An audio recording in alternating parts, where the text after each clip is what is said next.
welcome back to E7.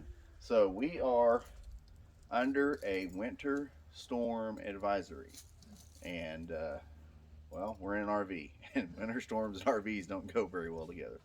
So as the winter came along, we had these hay bales that we put up to try to block the wind, almost like a skirting, so to speak.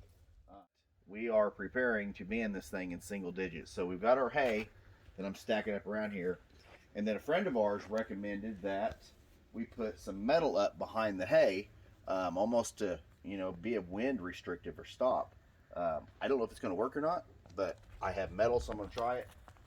It looks very hodgepodge. Is that how you say that? I guess that metal is what we're going to use for some potential metal decking on top of the containers when we build our deck. But that's pretty thick metal there. That's structural metal there. Then we got this barn tin, which you've heard us talk about before. Had to use it as a temp roofing, which you'll see where we're going to take that roof off. So to come, we're already doing demo before we do completion. But that's how we roll. And so basically what I'm trying to do, this is our septic tank right here. We've got our RV right by our septic. It is working, kind of. We've got a clean out, so that's what our RV's hooked to. You'll see this little piece of pipe right here, this piece of PVC. This is my final third chamber for basically my sanitary water, I guess you would call it. Gray water, clean water, whatever.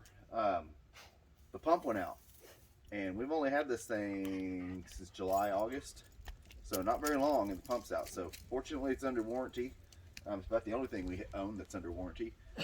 But they're gonna order another one and replace it. So I've got to use my own little pump here to drain that as it fills up, because obviously we can't stop using a septic tank.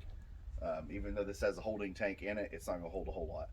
So our water line is running underneath here.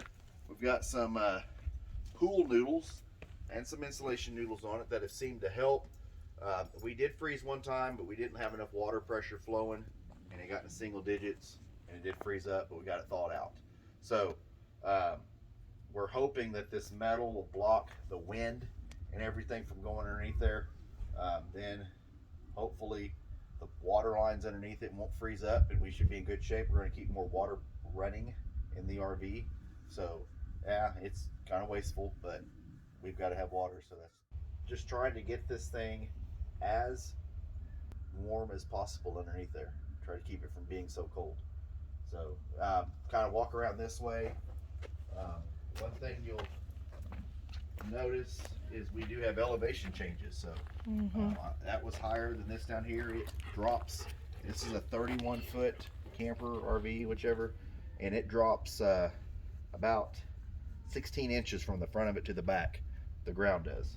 So obviously I've got to build up stuff to keep my hay up. But yeah, just trying to block the wind. So back here is our challenge, because obviously I've got this much clearance, almost 4 feet, 3.5 feet. I got to kind of fill that void. This is where a lot of the water plumbing comes out back there. The water enters back there. Got a bump out sink that's exposed. That is an outdoor kitchen area that's a kick out. So we are going to see how we're going to do in the snow apocalypse. Thanks for watching. Like and subscribe to keep updated on our journey at E7 Acres.